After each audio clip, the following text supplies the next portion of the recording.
कभी बड़ी खबर, कभी तेज खबर, कभी ताजा खबर, कभी पहली खबर। इस शोर और भागम भाग में दब जाती है असली खबर।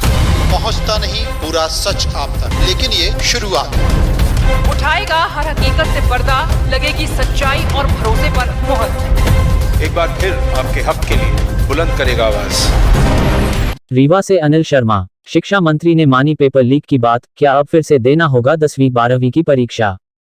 मध्य प्रदेश में पिछले कुछ दिनों से चल रहे 10वीं और 12वीं की बोर्ड परीक्षा के पेपर लीक होने की बात स्कूल शिक्षा मंत्री ने स्वीकार कर ली है।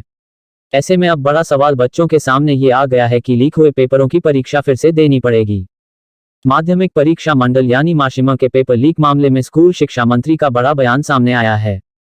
उन्होंने वायरल हुए पेपरों के लीक होने की बात को स्वीकार कर लिया है।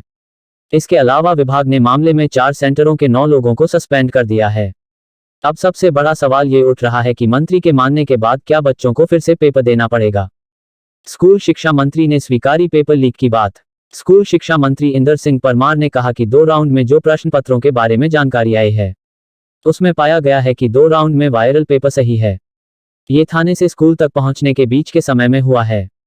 हालांकि परमार ने कहा कि पहले राउंड में जो पेपर वायरल हुए थे उनमें कोई सत्यता नहीं पाई गई। इंदौर भोपाल में एफआईआर दर्ज कराई गई है और भ्रम फैलाने सख्त कार्रवाई की जाएगी। पेपर लीक होने के बाद से ही पढ़ने वाले छात्र परेशान थे। उन्हें पेपरों के रद्द होने की आशंका सता रही थी, लेकिन अब जब खुद शिक्षा मंत्री ने वायरल पेपरों के सही होने की बात कही है, ऐसे में बच्चों की टेंशन और बढ़ गए हैं। अगर पेपर रद्द होते हैं तो उन्हें फिर से परीक्षा में जाना पड़ेगा।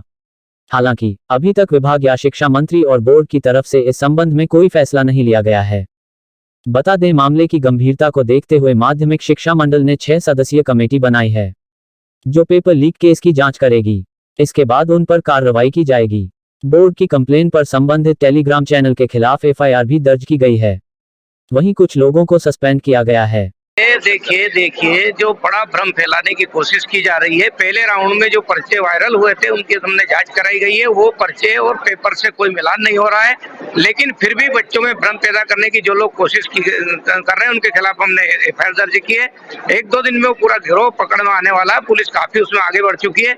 साथ ही कल से जो चर्चा अलग प्रकार की हो रही है उसमें भी हमने हमारे विभाग के अधिकारियों की टीम बनाई है परीक्षा नियंत्रण के अध्यक्षता में, और उस सारी चीजों को तथ्यों को जांच करके उनके बयान लेकर के उसमें भी हम कार्रवाई कर रहे हैं। यदि आवश्यकता पड़ी तो उसमें भी हम एफआईआर करने वाले हैं। इसलिए अभी तक की स्थिति में ये सिद्ध नहीं हुआ है कि हमारे जो वास्तविक पेपर है वो लीक हुए हैं। केवल वायरल करने वाले जो है उसमें एकाधा प्रश्न कहीं मिलता जुलता आ रहा है। इसका मतलब लोगों में भ्रम पैदा करने की कोशिश की जा रही है, लेकिन हम चाहते हैं कि तथ्यों तक जाए। इसलिए पहली बार हमने सख्त कार्रवाई के निर्देश दिए। एफआईआर भी दर्ज हुई है और क्राइम ब्रांच बहुत कुछ आगे बढ़ चुका है।